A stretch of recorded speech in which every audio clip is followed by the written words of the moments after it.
information provided by the mainstream media. These firms are trying to sell you stocks. Their real clients, their banking clients, are trying to get rid of stocks. And now, here's your host of Wall Street Unspun, the president of Euro Pacific Capital, and a licensed broker with a passion for truth. It's Wall Street Unspun with Peter Schiff. Hi, everybody. Welcome again. It's another live episode of Wall Street Unspun. I'm Peter Schiff, hosting the show live for the next hour, broadcasting on shortwave radio, 5.07 megahertz, and on my website. You can hear it at europac.net. Also, past episodes, including this one, will be archived. People can download it and listen to it at their leisure. We are also taking live phone calls, 888-678-9597, 888-678-9597. Well, I think a lot has been going on in the last week. We continue to get more negative news. You know, on Thursday after I did this program, we got a big jump in unemployment claims. We went up to 500,000 claims. That was the most claims since, mid-2009. A bigger jump than people had expected. We're getting more news on unemployment claims tomorrow. But as I've been saying on this show, ad nauseum, we're not going to create any jobs. This economy is going to keep destroying jobs because the resources needed to create jobs are being diverted to government. They're being spent. They're being used to prop up the housing market. So they're not going to expand the economy, and so we're going to keep losing jobs. Now, maybe we're going to get more government jobs, but again, government jobs are inhibiting economic growth. We've got to pay for those non-productive jobs by diverting resources from the productive sector. So it doesn't surprise me that we keep losing jobs, but for some reason it supplies everybody else who is clueless on economics. Also, we got news this week. We had a 37% plunge in existing home buying.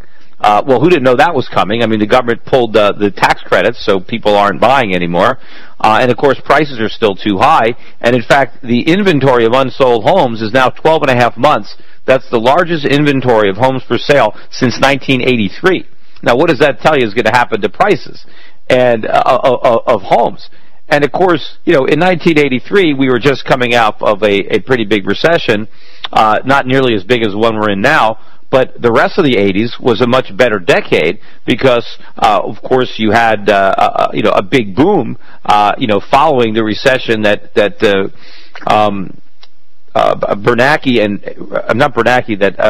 Paul Volcker brought on.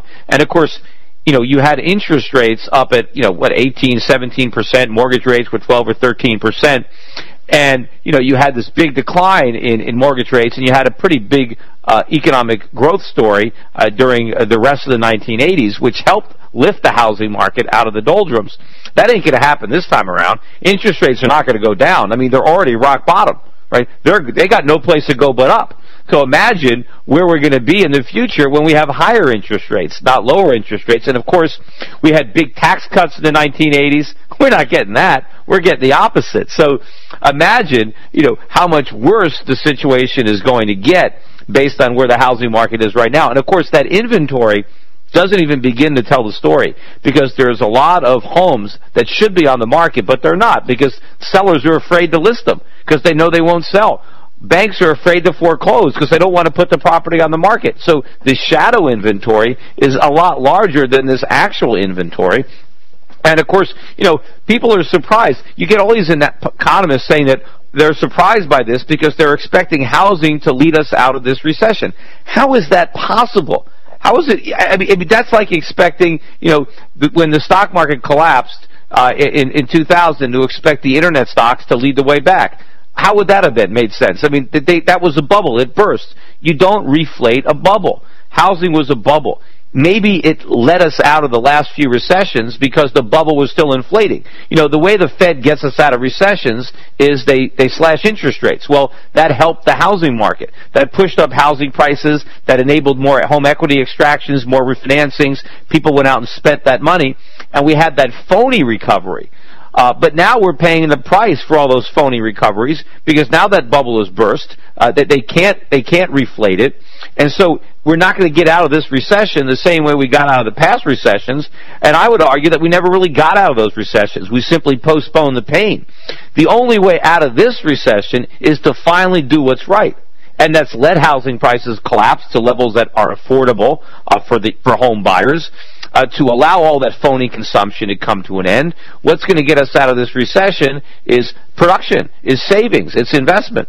But that ain't going to happen because the money, the resources that we need to do that, well, the government's taking them. The government's spending it on programs, or the government is subsidizing housing. So we're building more houses that we don't need, but the money to build them is taken out of the economy where we should be building factories. But we can't build factories because the money is going to something else. So people aren't going to get jobs. That is the bottom line. And so we're going to keep getting weak housing data, weak employment data. And, the stock market has been rolling over. The Dow is now back down to about 8.2 ounces of gold. I think it's, ready to really crack in terms of gold. You had the dollar made a new 15-year low against the Japanese yen. I think we got down to around 84. The Bank of Japan came in last night and talked the dollar up.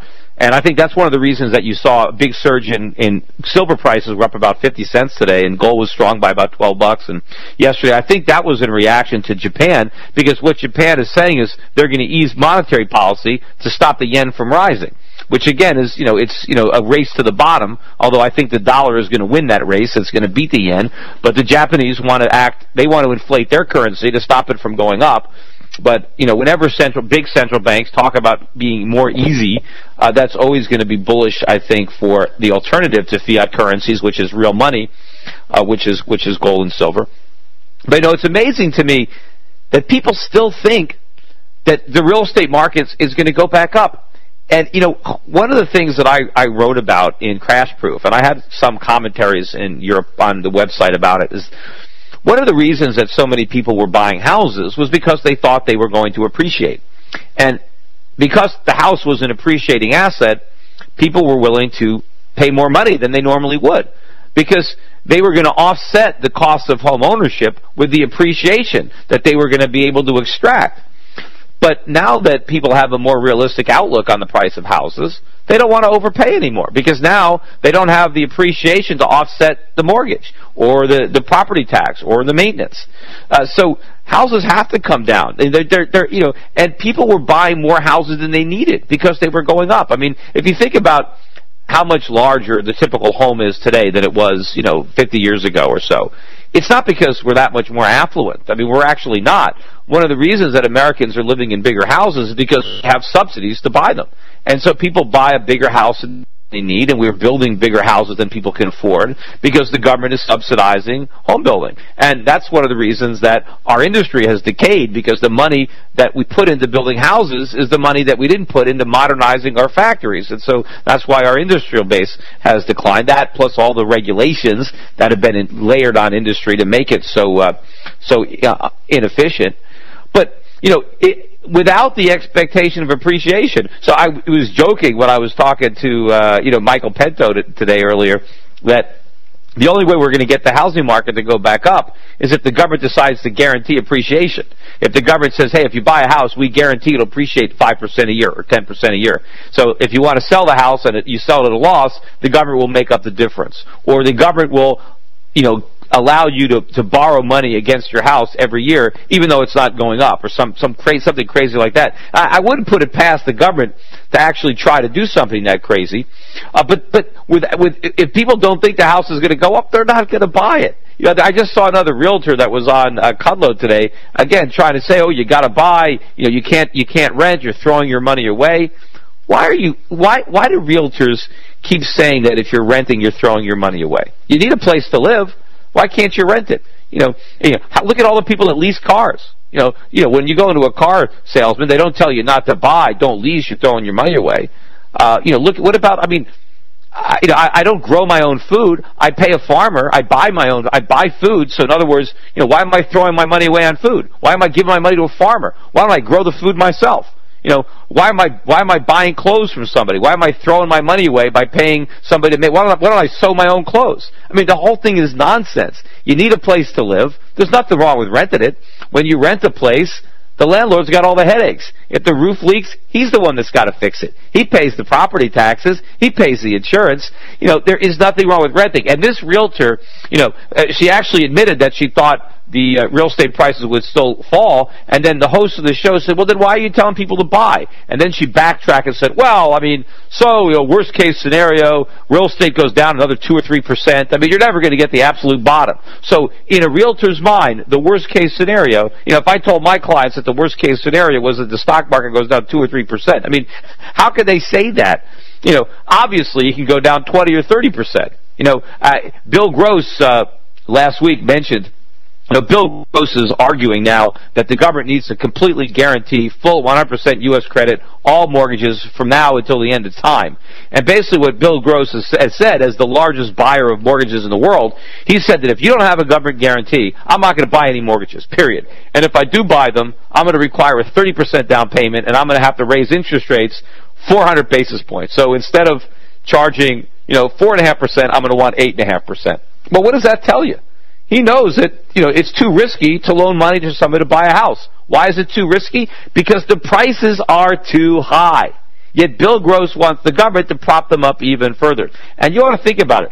If Bill Gross, who's supposedly so smart and manages all this money, if he thinks it's too risky to lend somebody money to buy a house, then why should we as taxpayers guarantee those mortgages? Because Bill Gross doesn't want to make the loans with his money. Why should we make it with our money? Why should we let the government make it with our money? The whole thing is crazy. Anyway, also, speaking about crazy, I was watching Howard Dean on CNBC this morning, and Howard Dean was talking about the Bush tax cuts. And what he said was that we got to let these tax cuts expire on the rich, but we got to preserve them for the middle class, right? This class warfare thing. But his argument was the same nonsensical argument I hear all the time. He said that we need to make sure that the middle class gets this extra money because they're going to go out and spend it all. So it's all going to stimulate the economy. If we take money from the rich, see, that was money that they were going to invest. And so according to Howard Dean, he said investment has a dubious impact at best on the economy. A dubious impact. But he said that spending helps the economy. What kind of nonsense is that? We are doomed if this is the economic advice we're going to follow. Like, Howard Dean is looking at the U.S. economy and saying we have too much savings and too much investment and not enough spending. So the government should use the tax code to try to encourage less investment and more spending. What a complete asinine thing to say. We're not going to have a real economy. We're not going to create goods and services. We're not going to provide employment for our people if we don't have savings and investment. And the nonsense is this is what these guys believe, and they want to continue to pursue this strategy. There has been some sanity on television recently, because now that I'm no longer a Senate candidate, all of a sudden I'm going on TV all the time. I guess the networks rediscovered the fact that I do exist. I did a really good hit today on MSNBC with Dylan Ratigan, which it's not on the Europath site yet, but you can see it. It's up. I saw it. Somebody posted up on YouTube. But it was a great interview with me and Henry Blodgett, and Henry Blodgett was saying a lot of good things. In fact, he stole one of my lines. Whether maybe he doesn't know it or not, he could have come to the conclusion. But he said something I've been saying for a long time. He said it's ironic that the original mission of Fannie and Freddie was to make homes affordable. Now their mission is to make sure home prices stay high. So it make them less affordable. And I've said that many times. Also, John Brown was on Kudlow tonight as well. Did an excellent job, excellent interview on one of the best I've seen him do. So that was good. So between me, John Brown, and now Michael Pinto, all three of us going on television, there is some economic sanity that's seeping its way into the airwaves. Hopefully, people are going to listen. Speaking about the media. The Wall Street Journal, once again, did a story on me. And I guess you could say that, all publicity is good publicity, and I should be glad that they're even writing a story about me in the Wall Street Journal. Now, of course, they wrote this story and took all the footage about a month ago. So, I thought it was going to come out before the election, and they initially told me, because it was a piece about Peter Schiff, the candidate, and Peter Schiff, the stockbroker. But instead, it came out today, 2 weeks after I lost the election, so it's really Peter Schiff, the stockbroker, and the fact that he ran for office but lost. So it would have been nice if I actually got some publicity, because there are probably a lot of people who live in Connecticut that read the Wall Street Journal that didn't even know that I was running. And it might have been nice, and especially since Steve Forbes endorsed me, that maybe some of the people who read the Wall Street Journal, if they would have known I was a candidate, maybe they would have voted for me, and I would have gotten more than 23% of the vote. But what really bothers me about this piece, and maybe I'm just paranoid, so why don't you go and watch it for yourself? Just go on Google and Peter Schiff, and you see this Wall Street Journal story. It comes up, and it's got a video, about a 4.5-minute video. Now, they took a couple of hours worth of footage. I mean, they really interviewed me a lot. And they got a lot of good stuff. Unfortunately, all of it ended up on the cutting room floor. But what I sense from this piece is that the piece just tried to portray me as a guy, more of a charlatan or more of a huckster, as I'm a guy that claims that I can protect people from a stock market crash, yet my clients lost their money, but I managed to get rich myself. They focused on the fact that I live in a big house. I mean, it's not a mansion. They call it a mansion. I mean, it's a big house. It certainly isn't a mansion. I mean, you could see it. I mean, it's a pretty standard house here in Fairfield County, Connecticut. They focused on the fact that I have, foreign cars. They showed my drive parking lot, and they showed, 3 cars that are parked there. Yeah, I mean, there's Mercedes, or I think a Range Rover there. But I mean, these are standard cars for a successful businessman. I mean, it's not like there's a Lamborghini and a Rolls Royce in my driveway. They're not showy cars. They're just normal cars that somebody who's successful would drive. I mean, they're not ostentatious at all. But even if I had, a Maserati in the driveway, what's the big deal? They focused in on a piece of art, and to say his house is full of expensive artwork. It's not. It's not full of expense. But again, even if it was, what's the big story about that? That I live in a nice house and I have a tennis court. I'm not poor. I mean, why should I be poor? But the fact is that my clients, I mean, again, everybody knows from the FINRA rules, and they mentioned this in the article. They said Schiff claims that he can't talk about performance because of government rules. Well, it's not that I claim it. Why don't they call up FINRA? Why don't they ask them? They'll tell them. It's not something, we're like when somebody says, Peter Schiff claims that he predicted the crash. So why do they write that? Why don't they just do their research and realize that I don't claim anything? I did predict it. It's not that, and I predicted things that haven't happened yet, but a lot of the things I predicted have happened, and very few people predicted them. And so they don't want to give me credit. And if you look at the story, what do they focus on at the end? They focus on the fact that my clients lost money in 2008. Well, I mean, everybody's clients just about lost money in 2008. Why does every time a reporter wants to talk about me, all they want to do is talk about 2008? What about all the other years? Do you think that I had 1 year? I've been a stockbroker since 1987. Why do they only want to talk about 2008? Remember, when the Wall Street Journal originally wrote the story about me, about my clients losing money in 2008, they wrote it in January of 2009.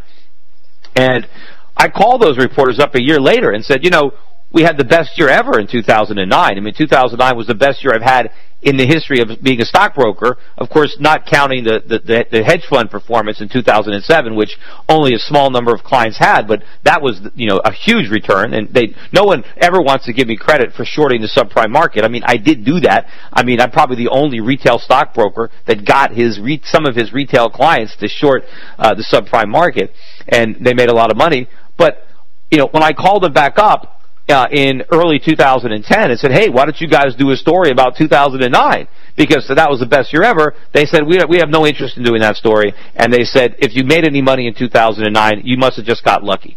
So when I make money, it's all a function of luck. But, let's focus on the year that I lost money. And, they talk about it like, yes, I told people to get their money out of the dollar in 2007, and that was not the right strategy for 2008. But I told them to do that in 2000, in 2001, in 2002, in 2003. I've been very consistent. When I first started telling people to get out of the dollar index was trading at above 120.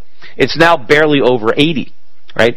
I told people to buy gold in 2007, and some people, if you bought it in 2007, towards the end of 2008, you were down. But I've been telling people to buy gold since 2000, when it was under $300 an ounce. Why doesn't anybody focus in on the big picture? Why do they only want to focus in on a 2008?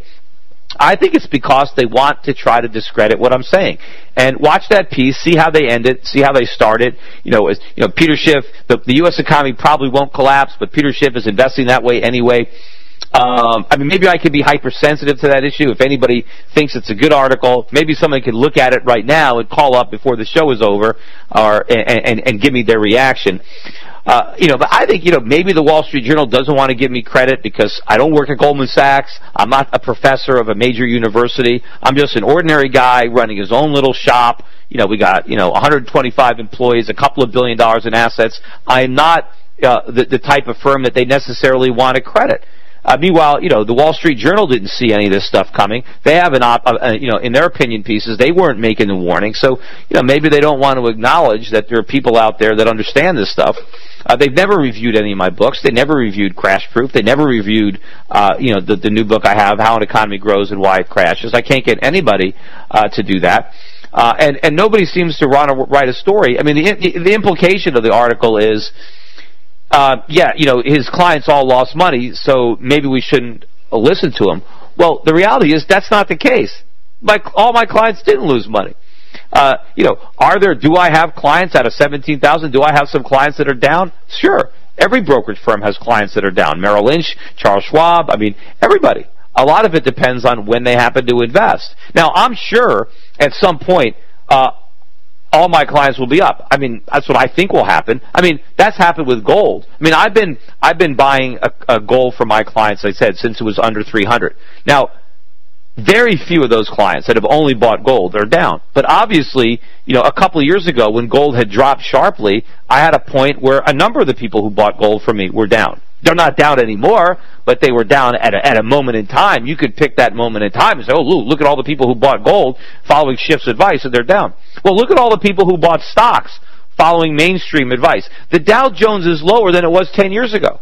Gold's not lower. Look at all the money that people lost following the advice of just about anybody else that gets interviewed in the Wall Street Journal. Yet the Wall Street Journal isn't making fun of them. I'm sure if the Wall Street Journal interviewed Warren Buffett, and then not that I'm in the class of Warren Buffett, but I'm sure if they interviewed Warren Buffett, they wouldn't say, well, you don't really know what you're doing. Because didn't your clients get slaughtered in 2008? Didn't you lose, 40% in 2008? Nobody would dare, throw that question up. Now, I suppose maybe one reason is because they say, well, here, Peter Schiff predicted the economic collapse, but his clients didn't profit from the collapse. Well, if they bothered to read my book, they would understand that the collapse that I predicted hasn't happened yet. Right? The collapse that I predicted is one where the dollar goes down, not up. It's one where Treasury bonds collapse. See, that collapse hasn't happened yet. It started. If you read Crash Proof, and you'll see that what I predicted was that the bubble would burst, the housing market would burst, right? We'd have this huge collapse.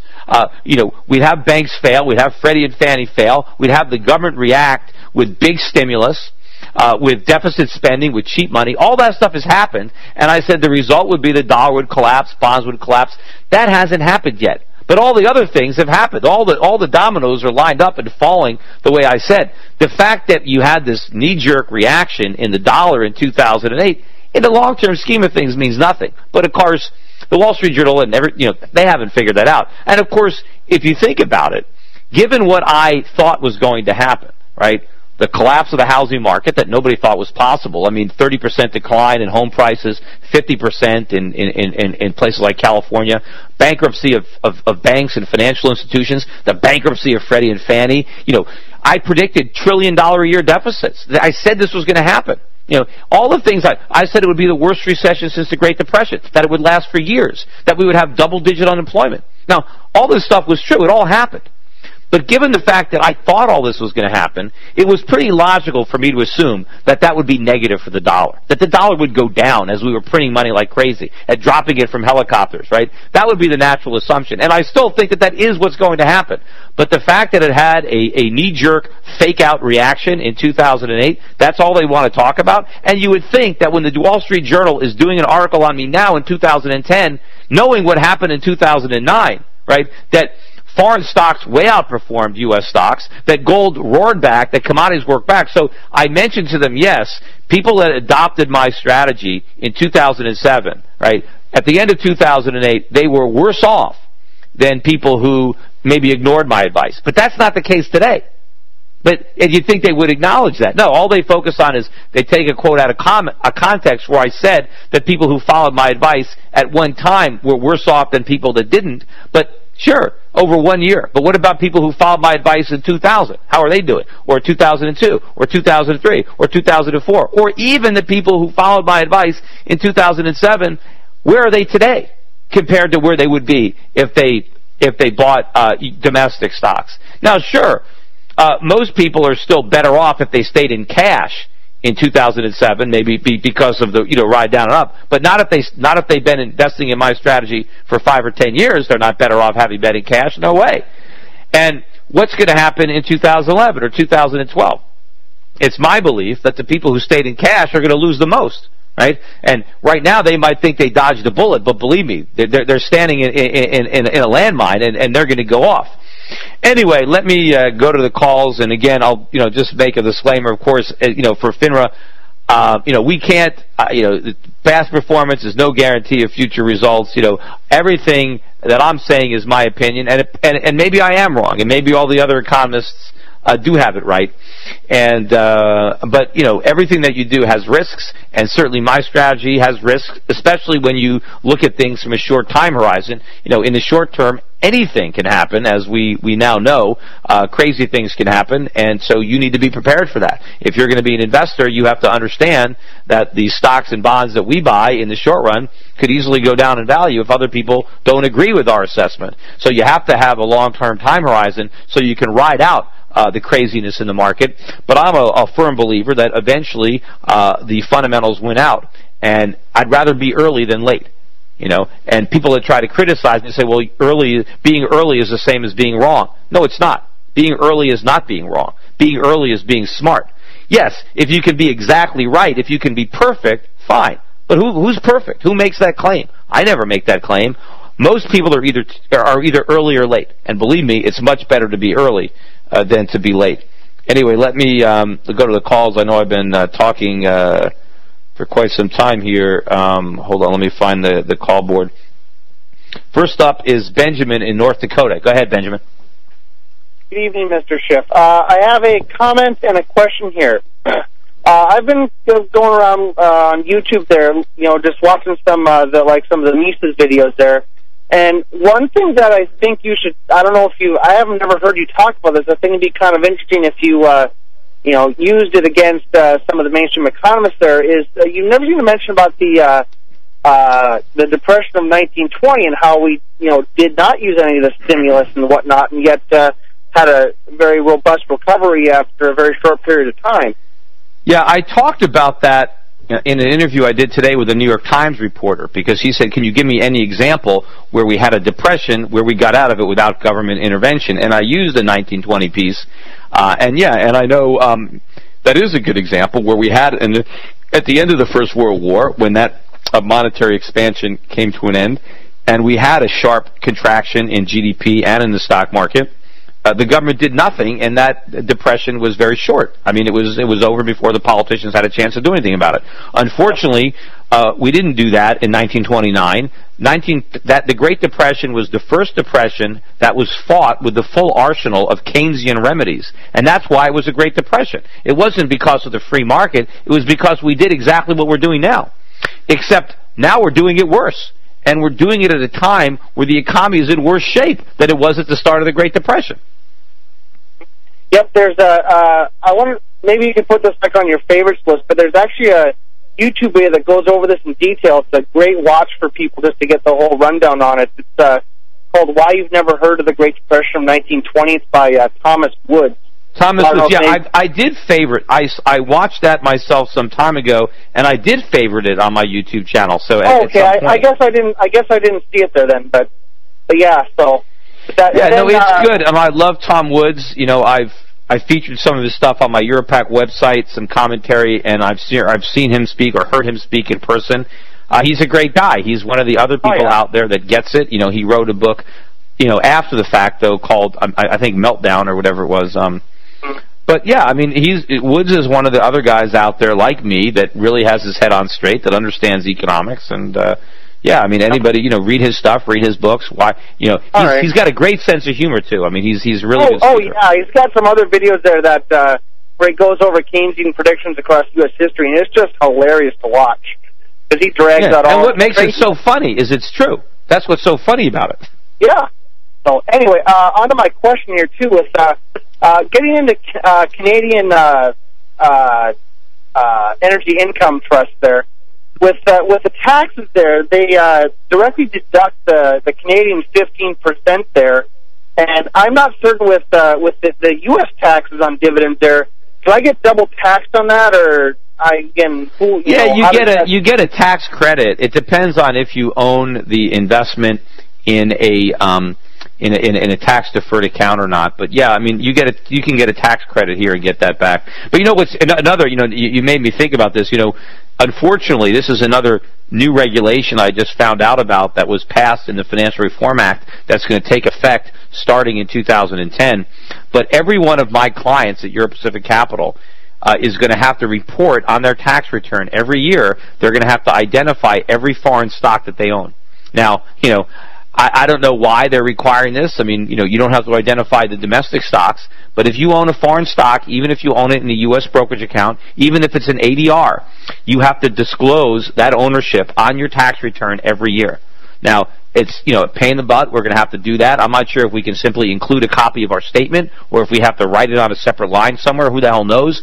It's going to increase, I'm sure, the cost of filing our tax returns. But you have to ask yourself, why is the government requiring this? Is it some precursor to confiscation? Is the government going to impose an extra tax? Are they going to seize our foreign assets? I mean, what is this even in the financial reform bill? Why do individual Americans that happen to own foreign stocks have to disclose those stocks on their tax returns? It makes no sense unless you have a bit of a conspiratorial view of it that maybe it's laying the foundation for something more draconian. All right, but yeah, so it'd be a tax credit for. So if I pay the Canadian taxes, I wouldn't have to pay the. Yeah, what happens is if you pay a tax in Canada, you can get a credit for that tax when you file your U.S. tax return. Oh, okay. But if you own the Canadian stock in an IRA or something, then you won't be able to get the credit because you have to own it in a taxable account. All right. All right. Okay. Thanks for the call. Thank you. Bye. Next up is Brian from Washington State. Hey, Peter. How are you? Not bad. In 2009, you wrote an article in response to one of your critics in which you stated your belief that true hyperinflation, i.e. the dollar going to zero, would be a worst-case scenario that would likely be avoided by a dramatic shift in policy. And my question is, do you still think that we are likely to avoid that worst-case scenario, or has the course of events since then convinced you that we may, in fact, be in for shit hitting the fan? Yeah, certainly we are moving in that direction. I don't know if you had a DEFCON or a countdown, what number are we? We're hyperinflation. Now, I still think that the dollar going to zero, right, is obviously a worst-case scenario. There's a big difference between the dollar losing all of its value and the dollar losing most of its value, right? And so, the amount of value the dollar is going to lose, that increases every day that we stay on this policy course. And when you hear, what's being said by our leaders and what they believe, there's going to be a lot of damage done before we ultimately decide to do the right thing.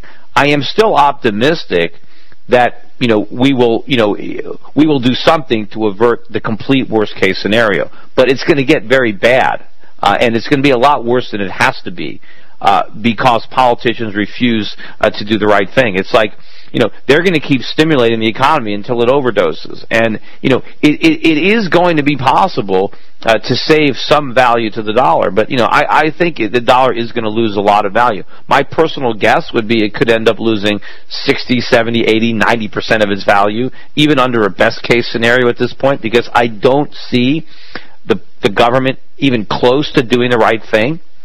They're not going to allow deflation. I mean, that's what we need. So they will keep inflating. They will keep blowing air into the bubble until it pops. And that is the danger. And right now, people look at the yield on the 10-year, falling to another low. It's about 2.5%, and the government takes this as a green light. We can keep on borrowing because the world is dumb enough to keep on lending. Well, one of these days you run out of idiots. It happened in the stock market bubble. It happened in the real estate bubble. It's going to happen in the bond bubble. And the world is not going to want this paper anymore. And I know the Federal Reserve is going to print money initially. They're going to buy it. They still think that we need demand, we need spending, and there's the old saying, shop till you drop. Well, America is going to do it. Your guy, John Brown, actually said on television that he thinks we're facing, quote, a depression far worse than the Great Depression. Do you agree with that? Oh, I agree with that. I've been saying that, for some time, because at least in the Great Depression, it was deflationary. This one will be inflationary. And it's going to be worse. It's going to impact Americans to an even worse degree. And of course, when the Great Depression started, the government was very, very small. And even after it doubled in size as a result of the New Deal, it was still very small. The average American didn't pay income taxes until 1942 with the victory tax to fight the Second World War. The Social Security taxes started in the 30s, but they were tiny. Most states didn't have income taxes. In fact, probably no states had income taxes. And we were still an industrial country. We had a high savings rate. We exported. We were in much better shape than we were today. So the country is inherently in worse shape. We're making bigger mistakes. At least back then we were on a gold standard. So gold imposed some discipline on the government. We have no discipline on the government today. So I believe this is going to be worse than the Great Depression. I've said for years that they're going to have to think of a new name for the Great Depression. Just like, they had to rename World War I. It wasn't initially called World War I. It was called the war to end all wars. But obviously that wasn't the case. So when World War II came around, they had to go back and rename the First World War after the fact. Well, I think that's going to happen. They're going to either call the Great Depression I, and this will be the Great Depression II, or maybe if they keep it as the Great Depression, this will be the Greater Depression. I don't know, but it is coming, and people like the Wall Street Journal, anybody can make fun of me, and they can try to say, oh, Schiff is just an alarmist, he's just a Chicken Little, he's just a stock clock, I mean, he's crazy, what does he know? Well, I think I know a lot of things that the so-called experts don't know. Because those are the guys that couldn't see this train wreck coming when they were staring it in the face. They thought everything was great back in 2007. I'm supposed to believe those guys? Right? I'm supposed to believe that they know more than I do? I don't think so. What do you think would happen to the other fiat currencies of the world if the dollar truly did approach zero? Do you think it would destroy confidence in all currencies, fiat currencies?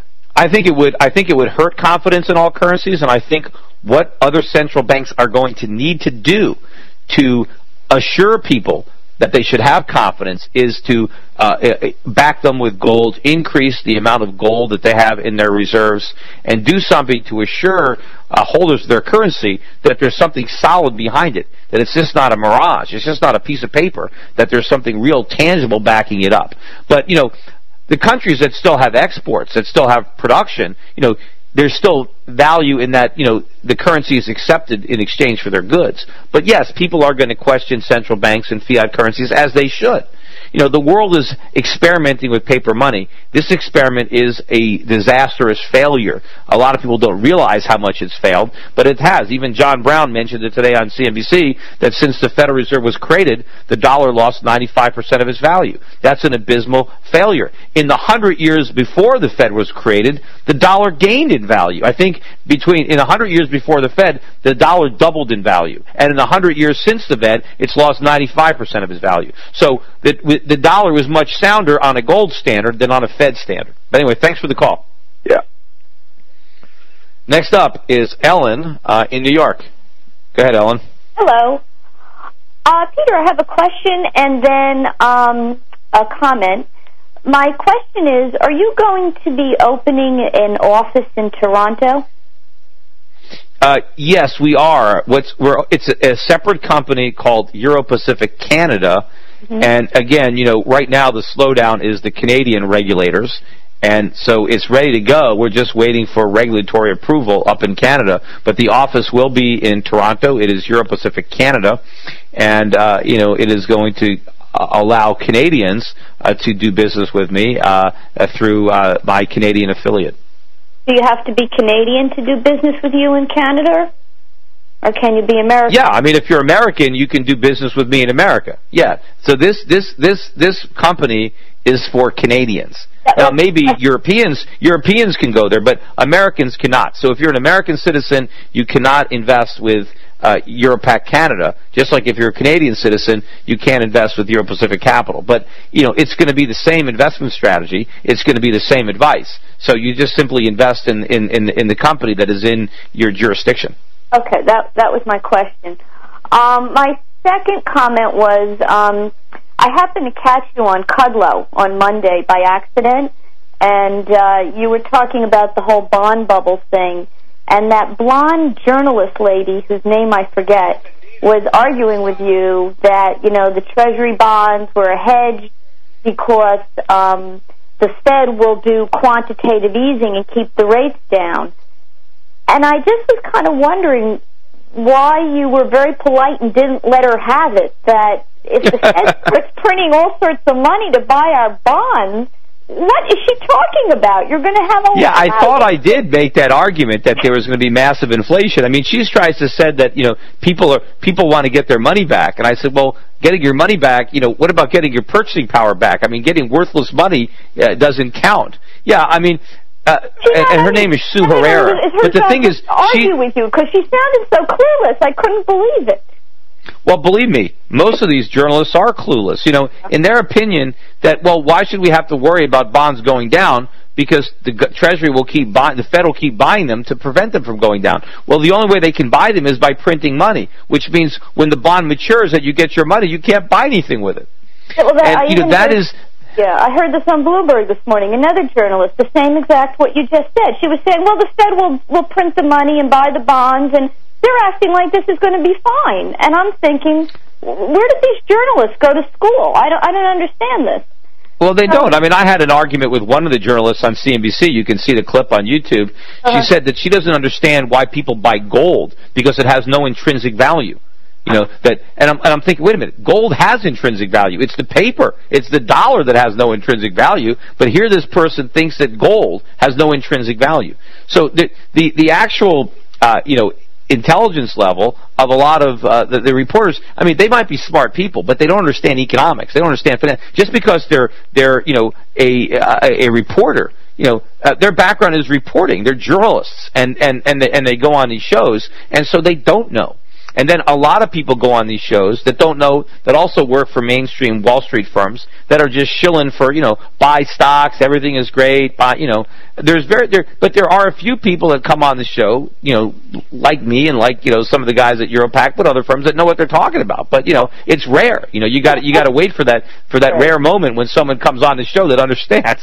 But what's the value to you then? And I understand that publicity is publicity, but I just kind of wondered the value to you of interviewing with someone who's going to write an article like this Wall Street Journal lady, because I just took a look at the article, versus you just going on TV, going on the radio, and at least controlling your own message, versus it being... Well, even on the TV, though, you get sound bites. But, you know, somebody will read that Wall Street Journal article, maybe quite a few people, and somebody will read it and maybe give us a call. Maybe somebody will see through the bias. Maybe somebody will pick up a copy of my book, do a little homework, and, you know, I don't think any of my clients who read it are going to say, shoot, I'm going to close my account with Peter because I read this article. My clients know the truth. So the question is, so maybe 100,000 people read it, and if 100 people decide to open up an account with me, that's 100 clients that I don't have. That's 100 people whose financial future could be improved because they read about me in the Wall Street Journal. It's unfortunate that the article couldn't be more balanced so that maybe even more people would contact my firm. But, you know, as I said, I got to be at least grateful that they're covering me at all, because most people don't get written about in the Wall Street Journal at all. The fact that they have written about me twice in the last couple of years, you know, is still an accomplishment, even if I didn't get, you know, the type of credit that I think I deserve from the publication. At least they're covering me, you know. Okay, all right. Well, then that answers the question, because I generally find, I've had experience with the press, and I made a decision years ago that I'm only putting myself like on TV and radio because I couldn't stand the articles when they came out.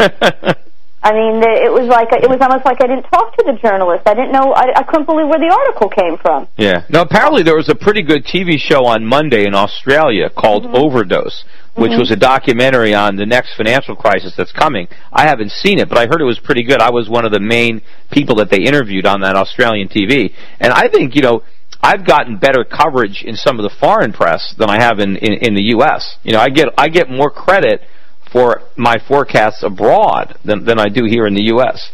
I think in many ways foreigners are much more sophisticated about currencies and gold and inflation than Americans are. Mm-hmm. Well, that's for sure. Yeah. All right. Well, I think your advice is very Americans good. just take it for granted, and Americans, they just assume that the dollar is always going to have value. There's an arrogance there. Exactly. And unfortunately, people are in for a rude awakening. I agree. All right. Well, thank you so much. Thank you. Bye-bye. Thank you, Ellen. Next up is John in Virginia. Hi. Thanks for taking my call. Yeah, real quickly, too, John, before you start. So I've got two other callers on hold, so let's stop taking calls because I probably only have time for these last three callers because there's only 14 minutes left. So go ahead, John. All right, I'll be quick. I know you're really bearish on long-term U.S. Treasury bonds, but are you also equally bearish on long-term U.S. corporate bonds? Yes, because they're still dollar-denominated.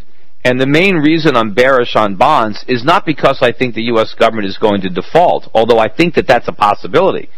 But what I'm really worried about is that they won't default, that they're going to print instead.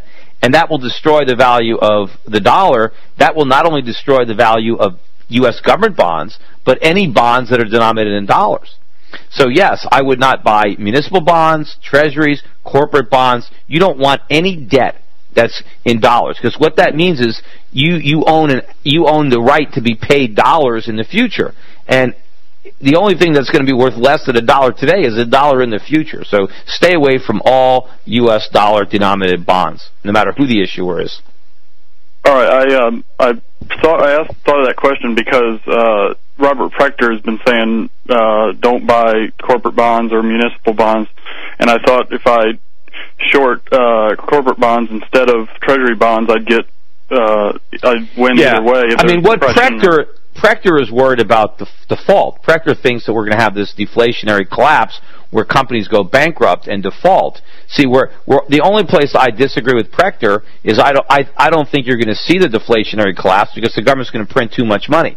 And so you're only going to see it in terms of gold. I don't think corporations are going to be defaulting on their debt. I think they're going to pay it off in worthless money, just like the Treasury will. So, but yeah, I mean, he's right to stay away from corporate debt. I just think you stay away from sovereign debt as well. If you want to own debt of a country, go to a surplus country. Go to an Asian or European. Go to another country where their monetary policies are less irresponsible. So that you have a better chance of being paid in money that still buys something. All right. Thanks for taking my question. Sure. Thanks for calling, John. Next up is another John calling from Las Vegas. Go ahead, John. Hi, Mr. Schiff. I'm a huge fan. I followed you for years. My question, I've been in Las Vegas. I'm a real estate investor. I am buying property for $50 to $60 a square foot. Replacement cost is about $90 a square foot currently. I expect the dollar devaluation to increase that replacement cost of $90 a square foot. Do you agree? Yeah, I mean, I expect that and I expect the home building industry to completely collapse. I wouldn't want to buy vacant land. Like a lot of these home builders are buying more vacant land. That's going to be worthless because it's going to be too expensive to build on it. But if you can buy a house that's already built for way below the cost of construction and and basically little for the land, yes, in the future it's going to be so expensive to build houses that nobody's going to be building them. Now, of course, we have such a glut of existing homes that we already built that it's going to take a long time to work off that inventory. And, I think that a lot of houses are going to be destroyed, meaning that, people will take on roommates, kids will live with their parents, older parents will live with their kids. So there's not going to be as much housing demand. Plus, I also think a lot of immigrants are going to leave, as employment opportunities go away. Americans are going to leave the country. More people are going to emigrate. So you're going to have a big decline in housing demand. But yeah, sure, eventually, the cost is going to be there, and but I don't think that housing is a good investment in the U.S., even if you could buy it really cheap. Now, if you can leverage it, if you can get debt on it that gets wiped out, and then you end up owning these houses for free, and you can rent them out, or you can,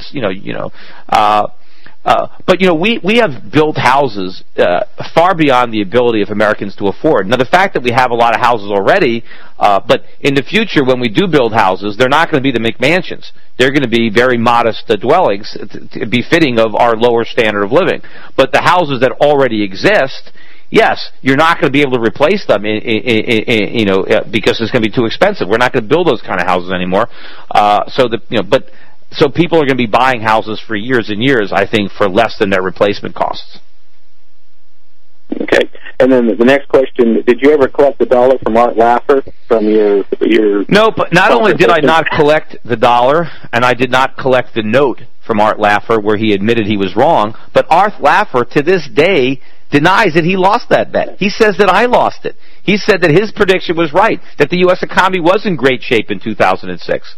That monetary policy was spectacular. That there was no recession. It was things that happened later on that caused the problem.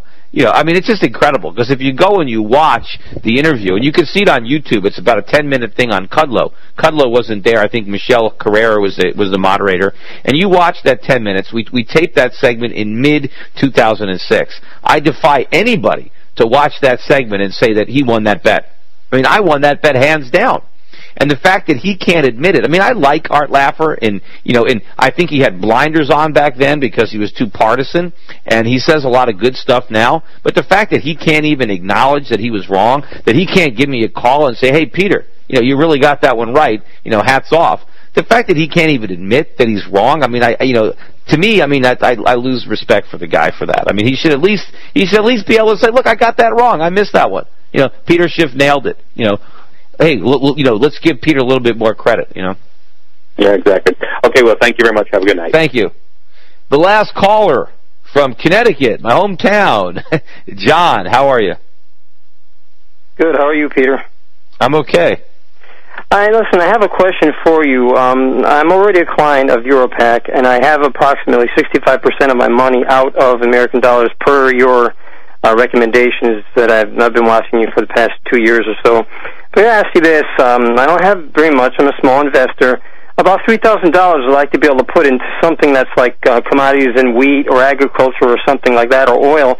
But the different times I've spoken with my representative there at Europac, he's basically said to me that there's no way that I can do that with small amounts. Isn't there any way that I can take advantage of agriculture or wheat commodities or something? I don't know why he would say that, because there are ETFs that we are buying, agricultural ETFs. Well, I don't like the ETFs. Are they okay? Well, yeah, some of them are foreign. There's some that we're buying in the London market that are specifically in grains or in energy or in metals or different types of commodities. So you can buy into these funds for smaller amounts of money. You don't have to. You can make a $3,000 purchase into a basket of agricultural products or of metal, or you can do that. So I'm surprised that the broker that you're talking to doesn't know that. So I would call him again and say, look, check, maybe he's new, or I don't know, and say, look, yeah, Peter said there are these ag baskets or, commodity baskets that you can buy. And of course, when you're investing, there are a lot of commodity stocks that we buy,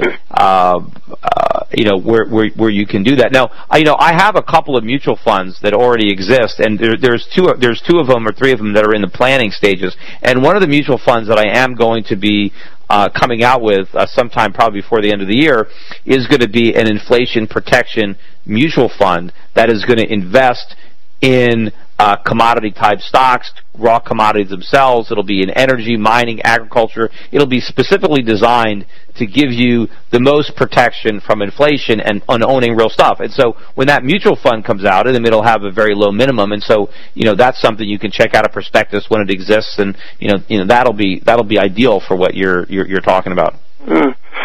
Yeah, I give you a lot of credit for what you're doing, and it's incredible that you're sticking your neck out like you have, especially in the Senate race and everything. And I know your father, his situation, and I don't know, I kind of liken your father and your situation to Nelson Mandela. I don't know, am I right by saying that? Yeah, well, my dad he's in jail, and yeah, I mean, I personally believe he's a political prisoner, like Nelson Mandela, so yeah, I think that's a very good comparison. I mean, my father isn't in jail because he's, a danger to the people. He represents a threat to the government and potentially their illegal collection of the income tax. And so that's why my father's in jail. I don't think he got a fair trial at all. I think he was railroaded. I think anybody who reads the transcript will come to the same conclusion, that he did not get a fair trial, that the government did not prove their case. In fact, it's interesting that they charged my father with, trying to convince people not to pay their taxes illegally. They said he wrote books, he sold videotapes telling people to break the law. Now, the government didn't introduce any of his books or any of his videotapes as evidence in the trial. My father actually tried to introduce his books and his videotapes, and the judge wouldn't let them in. My father wanted to say, look, let's play these tapes. You tell me what's illegal. You tell me where on this tape or where in this book I said that anyone should break the law. And the judge didn't even let any of the evidence in. Almost all the witnesses that my father wanted to call, the government refused to allow them to testify. The government really didn't put on any evidence, didn't put on any witnesses, nothing. Yet he still was convicted. So, I mean, it's really a sad state of affairs that our judicial system is so bad. But, I mean, of course, most of the things that the government does today is unconstitutional, and it's unfortunate because I think that the one branch of government that I believe has failed the Americans the most, it's not the president and it's not the Congress, it's the judiciary. If the judges had simply done their job and enforced the Constitution, we would not be in this mess. Yeah, well, I believe you're dead on in the economy. There's absolutely no doubt in my mind, because I went to Southern Connecticut State University for economics, and I got straight A's, okay? Yeah. But when it came to the macro side, I lost it. I lost all interest because I started talking about the debt, the paying the government, going high debt and everything. At that point, I lost all interest. It wasn't until I started hearing you that I realized, what it's all about. Yeah, well, thanks a lot. Thanks a lot for listening, and I appreciate your business. Yeah, I appreciate very much your knowledge. I think everybody is following you. They want to hear what you have to say. Yeah, I do have a lot of supporters around the country. I mean, a lot of people who have read my books, they understand that I've got this right. It's just, trying to get credit. Not that I need the credit, but it would be nice that, that someplace like the Wall Street Journal. What would be interesting, that I told them I had a mutual fund that had been around for about a year. My China fund, I think, is almost a year old. I didn't want to tell them what the returns were, and I don't even want to mention it. But you know what? If anybody wants to go and look up my China fund, it's the Euro-Pacific Capital Halter China Fund. If you want to check that out and see how it's done for the last year, I think people will be very impressed by the performance. I say it myself, but I don't want to.